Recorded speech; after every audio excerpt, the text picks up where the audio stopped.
Welcome to The Conscious Investor. Let's get started.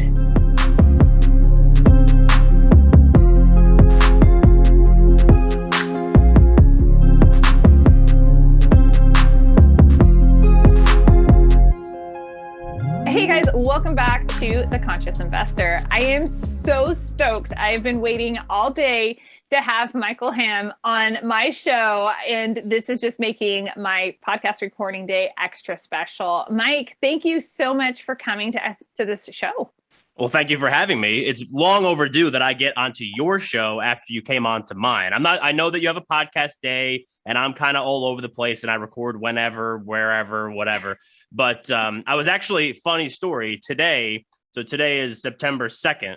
And I was actually putting together a little compilation video of past episodes. So maybe like a mini trailer. And you made it. You made the cut. You're in it. I made the cut. Yeah. Right. Oh it was us joking about the fact that we talked for a half an hour at the beginning of my podcast. And we were just talking about like a lot of different things. And then I said it, now that we're a half hour in, let's get started, because we didn't really talk about any of the real estate stuff that we had come to talk about on that particular episode. But we did it. We made it. And now you're part of the second trailer, I guess it would be. I feel so honored to be part of it. I love the morning spotlight. If you are listening to this, you need to make sure right now, grab your phone. Like you're probably at the gym working out, whatever, go back to wherever your phone is so that you can grab it, go to your podcast episodes and make sure you subscribe, follow all of everything for Mike's podcast, The Morning Spotlight, because it's so fun and such a great way to launch your morning. When I'm getting ready in the morning, oftentimes I have your show going because you have so much positive energy. And the flow that you have with your guests is so much fun also. And then your guests are fantastic. It's not just one type of person. You get everybody, and It's a lot of fun. Yeah, we're all over the place and we do have a lot of fun. There is somewhat of a loose structure to the whole thing, but that's what I like about it. We talk to a lot of different people about a lot of different kind of stuff. We do real estate stuff on Tuesdays. We do a lot of different type of things on Thursdays. But it's just always so fun to have people, and you know what else I think is funny? And it's funny that you say that. We have the good energy and all that kind of stuff. Right. For your listeners, and I said this on my show was the first time that you and I ever actually had a face-to-face, Zoom-to-Zoom conversation. This is only the second time we've ever had a face-to-face, Zoom-to-Zoom conversation. And we're vibing. This is how it works when you get two great people on one episode. That is how that works, So I guess the way we get in, face-to-face is we have to record podcast episodes together. Right, exactly. Yeah, we just have to keep churning out podcast episodes for the rest of our lives. That way we could actually have conversations together. Right, exactly. I guess all the conversations have to be recorded and broadcasted. Everyone needs to know how great these conversations are. So. That's right. It's legit. Yeah. Well, I'm curious, Mike, I'd love for you to just give everybody a snapshot as to who are you? What do you do? Because honestly, I knew who you were for a while, but I didn't know what you did, which I think was funny. But then I learned what you did, it kind of came, it's so backwards. So Anyway, but let's just let everybody get an idea of who you are, maybe what you've done in the past, because you've done some super cool stuff. And I'll let you take it over. All right. So I am the coolest guy in title insurance. So really I sell title insurance. Yeah, thank you. I sell title insurance. Title insurance sexy, which is I don't even know how it's possible, but you do it. They said it couldn't be done, but I did it. Yeah, right. But yeah, so I sell title insurance for a living. I work for Fidelity National Title Group here in our New Jersey direct operation offices. I am now 4 years officially into this job. Before this, I was a college baseball coach for about 5 years. So obviously we went a complete 180 on the whole career path thing, which was interesting. And the change was a little bit hard to take, because I had played baseball my whole life and coached baseball for a while. And then, like you said, title insurance, not the sexiest subject of the real estate industry. And obviously I came in with no background in real estate. So I was really starting from zero, but through networking and doing some different things that I've done. And now over the last year plus with the podcast, I've been able to kind of expand the network even more, meet some great people, do some different things like that. But that's like the 30,000 foot view. I sell title insurance I, was a former college baseball coach. I'm a podcaster. I do a lot of different things. But that's kind of me in a nutshell as of right now. Yeah. Oh, I love that it's as of right now, Right. like the future, to be continued. Dun, dun, Exactly. dun. You gotta leave them in suspense. I Right. don't know what's gonna happen in the future. So we gotta just take it one day at a time and make the most of every single day. That's all you gotta do. Can we just say that, like, amen? Get on the mountaintop and preach that, please, because everybody wants to have their life. And tomorrow I'm going to do this. And I Yeah. meal planned on Sunday, and all of my meals are in these cute little containers for the entire week. And I'm going to eat at these specified times. And Yeah.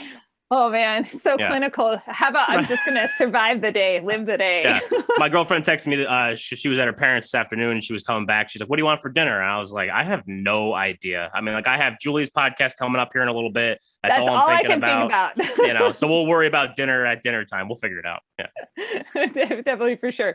All right, I have to go into that subject of baseball coach. Okay, Yeah. let's just go there. How did you end up being a baseball coach? I mean, that's a pretty big deal to become a college, collegiate level baseball coach. Yeah. So I played baseball my whole life, played baseball in college. I had transferred from one school to another after my sophomore year. Took a semester off in the fall of like what would have been my junior year, and then started at TCNJ down in Trenton in the spring of 2011. I guess that was. So started at TCNJ, was playing baseball there.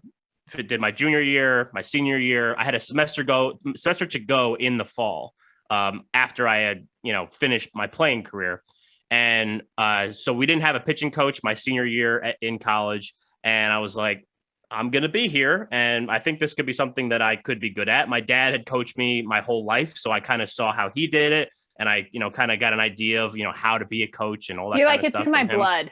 Right, exactly. And and I knew everybody on the team because I literally just played with them. And it was a little bit odd because I was living with 4 seniors on the team. So when they were going out to parties, I was like, I have to stay home. I can't go with you guys, which kind of sucked. Yeah.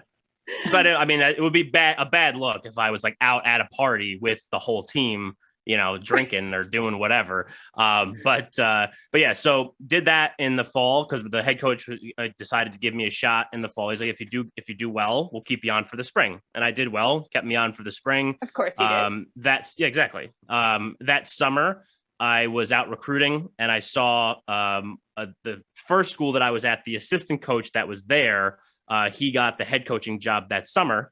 And he was like, "Hey, I need a new assistant." And I was a volunteer at TCNJ. So obviously volunteer mean I was making $0.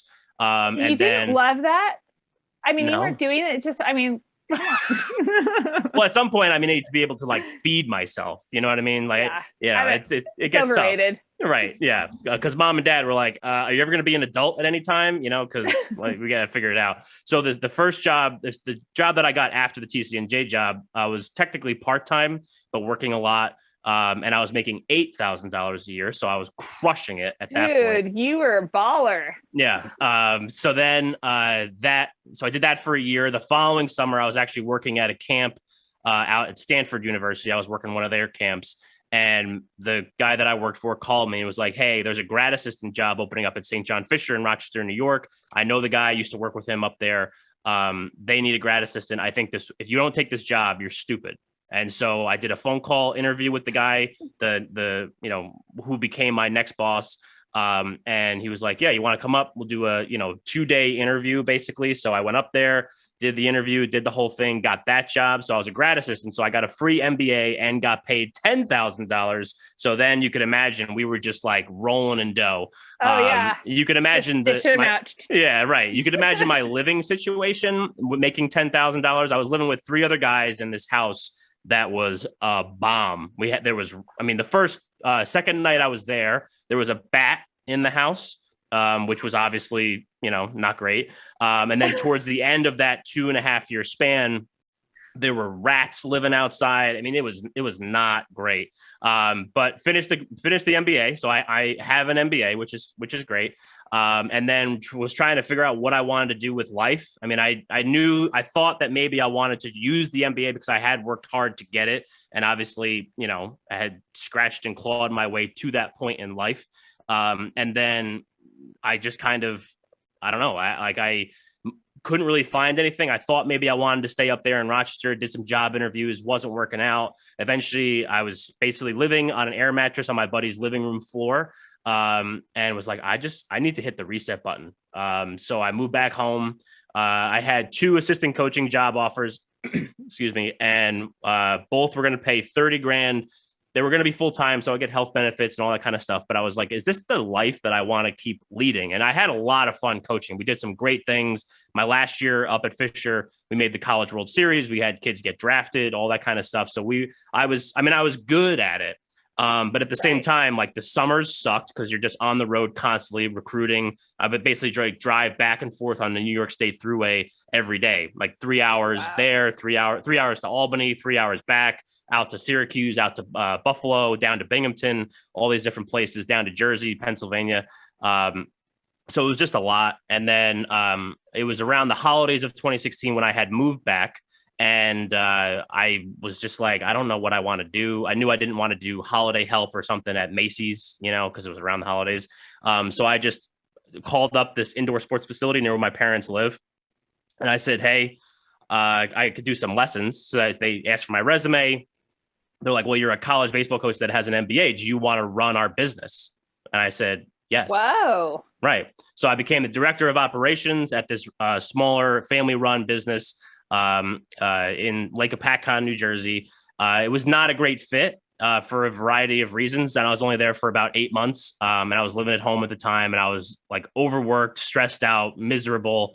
And my father, who now is our regional counsel at the company that I work for, knew that the company was looking for more sales reps. So he was like, I know you're miserable at this job. Would you be interested in maybe getting an interview and like seeing if you like it? So I said, sure. Cause it would have been any other job at that point in time would have been fine. I would have taken it. I will take the seasonal job at Gap. Yeah, exactly. I did not even care. So did the interview, got the job. My first couple months, I mean, you mentioned about title insurance. I was just like, what did I get myself into? And I always used to make fun of my dad. This? Yeah.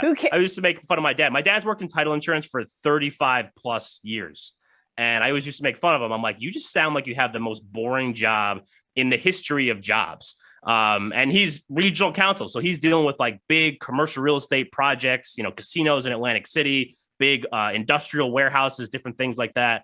So then it took me a few months to kind of figure out my approach to what I wanted to do and how I wanted to do it. Picked up some mentors along the way, which was really important early on. And now here we are 4 years in and just crushing it. Oh my gosh. So I just have to ask, did you listen to some JT, like I'm bringing sexy back? Like I'm totally going to make this the coolest thing ever. Yeah. Well, honestly, the coolest guy in title insurance thing did not really start or I didn't really lean into that until last year when I started the show. I happened to be a guest on another podcast. And as we were talking, and I had already been running the show for a few months at that point, and he said to me, he was like, I feel like, I've met a few people in title insurance. So you have to be the coolest guy in that industry. And I was like, I'm using that, so like now I'm the coolest guy in title. Right. And don't you know it? Exactly. So, but it was always something that maybe like I had been doing, the way my approach and my style and who I networked with and how I networked and how I did different things, but never really knew exactly what it was that I was doing. So, I think last year was obviously really important because it kind of was a mindset shift type deal. And it gave, sitting at home all the time, especially early on in 2020, it just gave you a lot of time to think, like, what do you want from life? What do you want from your job? What do you want from whatever? And I just decided, like, I'm just going to do whatever I want and see what happens. I mean, because why not? I saw some success my first couple of years. And then obviously last year was a gut punch for a lot of people in a lot of different industries. And I was similar. I had a terrible year last year. But this year I'm on pace to have my best year yet. So it's all kind of, it seems like it's working. TBD on the future. So we'll let you know. Yeah. Stay tuned. There's so much truth to that, though, about leaning into what my friend Monica, she has a podcast called Authentic. If you're not listening to that, you also need to add that to your repertoire. But she's a recent episode, and she's talking about, your dharma and just like leaning into that and letting that come about in your life. And it's not having everything all planned out and perfect, and it's accepting some of those changes that happen along the way to correct you, to get you to where you need to be. And sometimes you have to experience one thing in order to get to the next. And so exactly, like, in your life is completely like that. It's just living the life that's unfolding before you. Right. How exactly. fun is that? It is. Yeah. And you know what it was, especially early on when I first started this job, when I had said to myself, what did you get yourself into? Because this is terrible. I had no clients, no deals, no nothing. And I was miserable. Again, I was just sitting at my parents' house in my childhood bedroom, just like staring at my laptop like this, like, what do? I don't even know who to call. Like, I didn't get trained. I didn't get leads. I didn't get anything. And it was one of those things, too, where I was still trying to hold on to the old life. So I was like, maybe I'll do some baseball lessons on the side, make a couple extra bucks, kind of supplement my terrible base salary that I was getting. And then maybe a month or two in, after I had met my first mentor, Jack, and he's a big sales rep for Fidelity in New York City. And that was like, that was the moment that I needed. I needed to meet him and be like, okay, I'm all in here. Like, one of my favorite quotes, and I'll give it to you here on Ask Me How I Know, is a Gandhi quote as told by Mike Hamm. It's, if you're going to be a bear, be a grizzly. So if you're going to do anything, you got to be the biggest, most badass version of that thing that you possibly could be. And that's kind of when I decided, like, this is what I'm doing. Like, I'm not doing baseball lessons anymore. I'm not coaching anymore. That's a past life, was great, taught me a lot of things, met a lot of great people doing that. But now we're here and now we're doing this. Oh, I love it. Oh my gosh. That's so powerful. And I think a lot of people want to play small, and it's like, go big or go home. Just do it. Yeah. 100%. You got it all in all the time. Yeah. Yep. That's funny. I was like telling my son, so we play some poker every once in a while. We haven't played for a while, but it's a fun game, and there's so much strategy involved in it, and so much psychology and everything. And so, last year during the pandemic, it's like, we need some other fun games, and our kids are old enough to learn some of this, and we don't know how to play, so it's perfect. We're all we're all winners. Okay. Yeah. But that feeling of just put it all in the pot and just go for it. Yeah, go for it. What's the worst that can happen? Obviously, like, if you're compulsive gambler, obviously there's some terrible things that can happen. But in this thing, like going all in, going all in on a job, nothing bad is going to happen. You're either going to have success or you're going to fail. And even if you fail, it's not the end of the world. I mean, you're not going to, like, nobody's going to die, selling title insurance. There's going to be another job. There's another job out there. There's another job. There's going to be something that fits you, and that is going to be like, make the most of your skills, your skill set.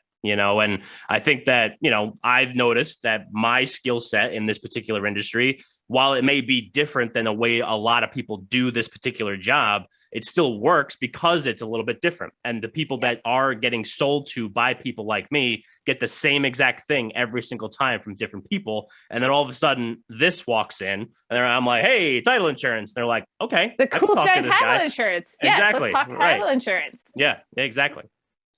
Oh, I love it. Well, we're going to wrap up this segment, and everyone remember that you're going to come back in the next couple of days, and you're going to pick up, where he's being conscious and intentional. And we're going to pick up you already dropped some mindset shifts, but we're going to dive in later this week into the mindset shift that you made that changed the world for you. So everyone listening, make sure you come back for those episodes. They're going to be dropped in the next couple of days. But what is the best way for everyone to connect up with you, Mike? TheMorningSpotlight.com. TheMorningSpotlight.com. That is the hub of all things Mike Hamm. So you can connect with me on every platform that you can listen to the show. You could do that from there. You can connect with me anywhere I have a social media profile. You can link it from there. And then you could you could even get quotes on title insurance stuff if you need that. You could download my order form if you want to place an order, which we could do any state in the country. So, if you're listening to this and you're in real estate, go click that. But yeah, so themorningspotlight.com is the hub of everything MyCam. I love it. To everyone listening right now, remember, go check out all things MyCam. Go to themorningspotlight.com. Make sure that if you are enjoying the episode, that you are rating it, reviewing it. Let us know what you're liking. And until next time, live big and love bigger. Overwhelmed by apartment syndication but want to learn more? Let me help you press the easy button. Head over to 3keysinvestments.com and download Syndication Made Simple. I explain simply how the process works, who's involved, and how you can get started today. You're smart, and with this simple guide, you'll be able to understand the process. Head over to 3keysinvestments.com and download Syndication Made Simple.